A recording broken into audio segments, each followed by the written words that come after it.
Hi, Roy here. I thought I'd pop in to ramble about the matters of Britain. Matters plural. I haven't read The Matter of Britain book by Geoffrey of Monmouth, but I've come across a few books I'm really interested in that deal with the mythology of these islands of Britain, which is where I live. Very different types of books, and yet they've got this big overlap, so I thought that was interesting. So this is something I'll probably revisit, but to start with I'm going to be talking about Folklore, Myths and Legends of Britain, Storyland. Let's see if it's the focus thing working. I think it is. Storyland, a new mythology of Britain, Amy Jeffs, and Crab and Bee's Matter of Britain, Mythlands of Albion. I can't say it. Crab and Bee's Matter of Britain, Mythlands of Albion. So like I said, different types of books. One long out of print and has become a sort of treasured thing that people seek out in second-hand shops or pay a lot of money for. One mainstream publisher laden with awards, etc. And one indie published, sold through live events and through the usual channels. Probably best to get it directly from the publishers if you want one. So let's go through those. So this thing, big, Folklore, Myths and Legends of Britain, published by the Reader's Digest, and it was during a time when they were always bringing out these big books, so they had lots of subscribers for the Reader's Digest magazine itself, so they had a sort of marketing channel to reach like loads of people, and things like collaborating with the AA on the new Book of the Road. Here's another one I remember well. In fact, would have done navigating with this. It's basically a book of maps, but with some nice little features like especially if you're going west to east, you get to the edge of the map, and you can open the fold and turn it over so you don't lose yourself. And within the fold, you get information about the stuff that's happening here. And there's all sorts of other cool stuff as well, like wildlife and things like that. It's sort of complete digression, but it's like this is all already a sort of myth of Albion in the sense it's like, drivers are going to be interested in wildflowers and how the weather works and things like that, how to fix their own engines. So yes, you'd get all sorts of books and things like villages of Britain, stuff like that. So in a way, this was just another one of those, and yet very different. It's because it's about folklore, myths and legends, it's full of weird stuff, and it's because that weird stuff is now very much in vogue, what you could loosely call sort of folk horror type of interests, I suppose. It's become this like desirable object. A while ago, Fortean Times made it a cover story, had an article about its creation. How a Reader's Digest Guide to the Old Weird Britain Re-Enchanted the 1970s. And I actually think that's not really an overclaim. I mean, I remember being blown away by this as a kid. For a start, you got the scary cover, but also the fact that it's so comprehensive means that some of this stuff is going to be, if you live in Britain, some of this stuff is going to be within your area, within where you live. This, to me, was a big revelation. So they take the territories of the land, give them cool names like the Land of Merlin, maps. So again, just like your more prosaic one. Obviously, I'd be a lousy psychogeographer if I didn't sort of say this one's just as magical as this one. That's another story. you know, with little symbols for the different kinds of things you might have. And then you get the articles, heavily illustrated. I mean, Reader's Digest must have been supporting a lot of illustrators during this period with publications like this. And yeah, photographs as well. So you got hauntings, you've got oh man, look at that baby. You've got mythological creatures, you've got, you know, a lot of it, because it takes the landscape as its starting point, things like the chalk figures carved into hillsides, got all of those. Yeah, great stuff. I mean, I could see, being down in the south, some areas are like so saturated with stories, they look really interesting. I couldn't wait to visit them, which I eventually did. So yes, the Worm of Bamborough. I have found you. So that's great. And, you know, the act of tracking it down, especially if you're not just going to go on eBay and buy it for £75 or whatever, that's quite fun as well. Like I said, we had this at home. That one's gone. I got mine in a charity shop for £3. So park that one. Good though, flawed apparently, but that's kind of good as well. It's got, you know, there's a bit of unreliable narration there. Meanwhile, Storyland by Amy Jeffs, I think this came out something like 2021, 2022 as a paperback. And yeah, this is loaded with fun. I think I can see why it's been winning awards as a historical book, because it's a really interesting way of approaching history. A lot of the stories in here are the kind of thing that just seems to get dismissed out of hand. So the idea of sort of lines of ancestry connecting people in Britain, say Scottish royalty, with say ancient Egypt and biblical times and back to Adam and Eve, that kind of thing. Usually that's not taken very seriously. It's just like, oh, that's sort of something they said to make themselves sound good. And yet a lot of these stories, they had currency, and it's not so much, you know, maybe they were true. It's not that kind of book. It's not a sort of Chariots of the Gods type of affair, but it's more that was part of the mindset of people, and therefore it's still, in a sense, is still part of our world, because these things sort of carry on, or they get transformed into other kinds of stories. So the way this one works, well, you've got all these woodcuts, which are really beautiful, by Amy Jeffs, and basically each chapter you get one of these myths recounted in a nice, clear, elegant prose, and followed by the author's own sort of connection to it, and some historical context for how that story was in circulation. Hope I've explained that reasonably well. And there's lots and lots of them, and they so, you know, it's got a kind of a fresh modern feel. You know, there's lots of these where I thought, you know, either I've never heard that before, or I have, but it's been in a different kind of way. So yeah, that's good.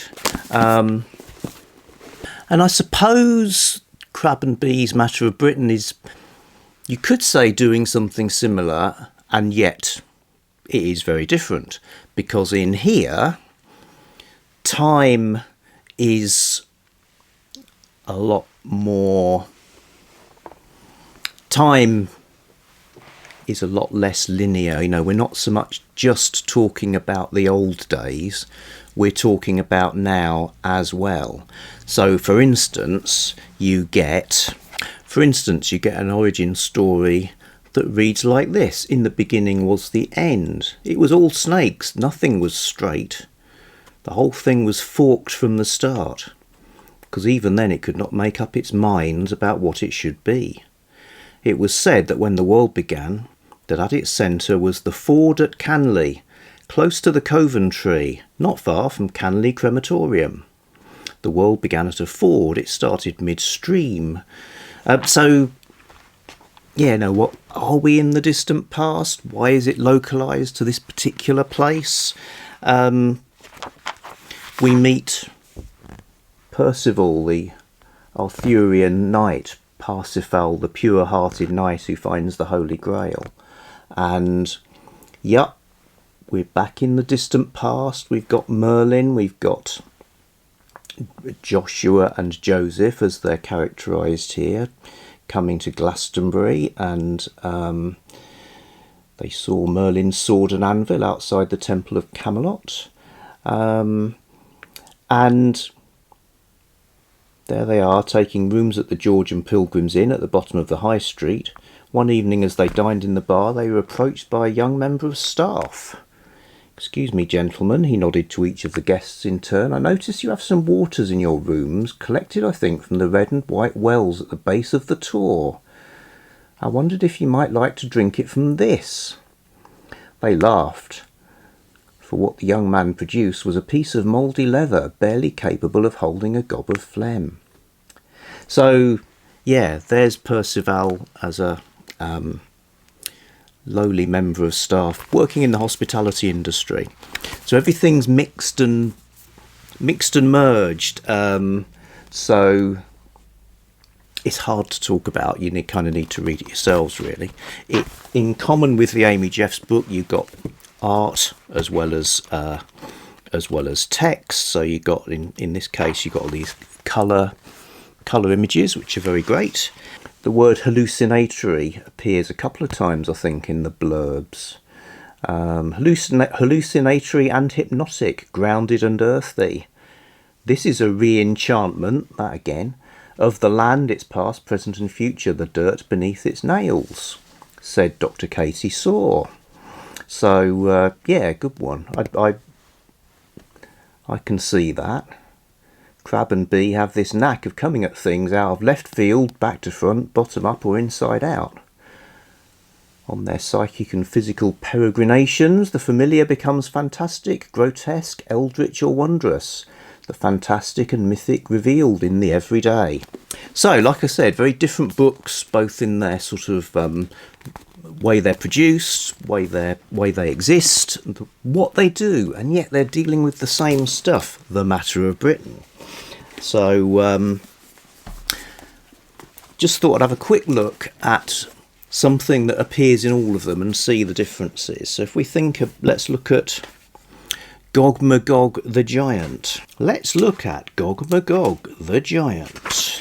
So, one thing you get in here, massive index, giants, Gog Magog, 2122 and 216. So, if we turn to page 216, which is the London section, which is called Romance of Britain, the Gold-Paved City, we find the vanquished giants of the Guildhall. So a real place we could go and visit. In the 12th century, the historian Geoffrey of Monmouth wrote that Britain was originally inhabited by a race of giants who were conquered by Brutus and his Trojan warriors, about 1200 BC, when the Trojan general Corineus was made ruler of Cornwall. After killing every other giant in the district, Corineus wrestled with the 12-foot Goliath Gog Magog and threw him to his death in the sea. In the 15th century, statues of Gog Magog and Corineus were erected in London's Guildhall. These were destroyed in the Great Fire of 1666 and in 1708 were replaced by two new statues. By then a different legend had arisen.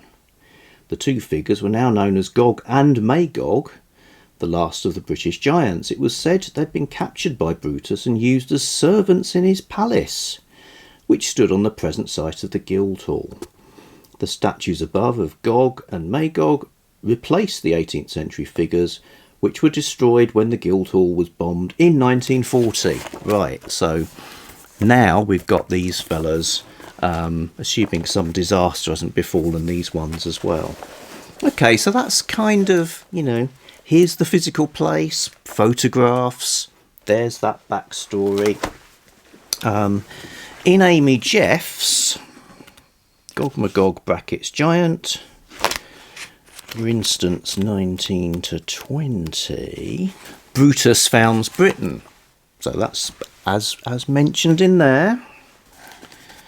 Now we've got a Gerald of Wales quote. When the first Britons arrived in Albion, they learned of Albina from one of her descendants. He told the story while tied up on the cliffs, his colossal knees forced to his chest and his fists clamped before his massive rolling eyes. The giant's chin was dimpled and his craggy fingernails were like oyster shells undercut with moss. Despite his great size and strength, he was a prisoner, and the corpses of his kin were scattered along the coast. The giant's name was Gog Magog. So, yeah, that's just to give you a sense of the style, I suppose. It's very vivid imagery, and we do have a sort of a coherent through story here that does start with this Albina giving her name to Albion. Whereas in Matter of Britain, Albina's here as well, Albina and her 33 sisters. Albion was full of fruits and nuts, and there were deer grazing in the streets. The newly arrived Syrian sisters hunted in the woods next to the Wrigley factory, property of Mars Incorporated. They ate the meat they caught. At night, the cold spirits of the animals they killed came to their beds, where they healed the animal spirits and heated them with desire. The children born of these unions were giants called Gog Magog, and they lived in caves. After a very long time, Brutus landed at the dockside in Totnes with an army of Trojans, and the giants were all killed. The last of the giants, Albina's oldest son, Gog Magog, was thrown to his death from Plymouth Hoe onto the rocks that they named Gog Magog's Leap, and this is where lies began. So, one thing is how unfixed these legends are, not just because there's different levels of playfulness, I suppose, in these books, but also because they change over time anyway. That being the case, why not have, you know, involve the Wrigley factory? And it makes you if they're part of Mars Incorporated, well, that actually sounds quite mystical, as well as being a sort of a bit of everyday business information. Interesting stuff, this Matter of Britain. Personally, I'm not a massive folk horror enthusiast. I don't see myself as a sort of Wicker Man botherer. But this sort of thing's interesting. When I mentioned it, viewers brought up a couple of other books. So this is a sort of a TBR for this kind of thing. The Secret Commonwealth of Elves, Fauns and Fairies by Robert Kirk. Introduced by Andrew Lang. So this is old, late 17th century. And yes, it looks like a really interesting description and account of the, well, as it says, elves, fauns and fairies. So look forward to that. Charles Williams wrote a bunch of Arthurian poems. Williams wanted his Arthurian poem to be a universal epic, not just a tale of early medieval heroics, but a poem that would use its narrative to portray the human condition and the world with the kind of completeness found in Milton's Paradise Lost or Dante's Divine Comedy. Yes, so Charles Williams was one of the Inklings, you know, that group with Tolkien and C.S. Lewis and that lot, drinking their real ale, smoking their pipes, writing the stories. And perhaps less famous than the others, but looks really interesting. So yeah, an Arthurian poem cycle. And then finally, this Jerusalem story of a song. So William Blake wrote the stanzas from a big poem that became the hymn Jerusalem, that has a really varied life. You know, it's used for all sorts of things, and I just think it's an amazing piece of writing, and it'd be interesting to chart how it sort of, as it says here, it's a popular history of England's unofficial national anthem, which began life as a poem, well, it's not, yeah, by William Blake, set to music by Hubert Parry, and is sung every year at the last night of the proms. I hate that. So looking forward to that as well.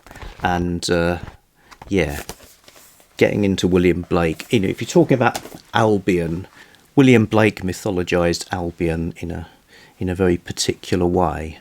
I do like the idea of the country having this physical form, with the cathedral towns as being like part of its musculature. Okay, so Matter of Britain, that's something I'm looking at. Back soon with something else.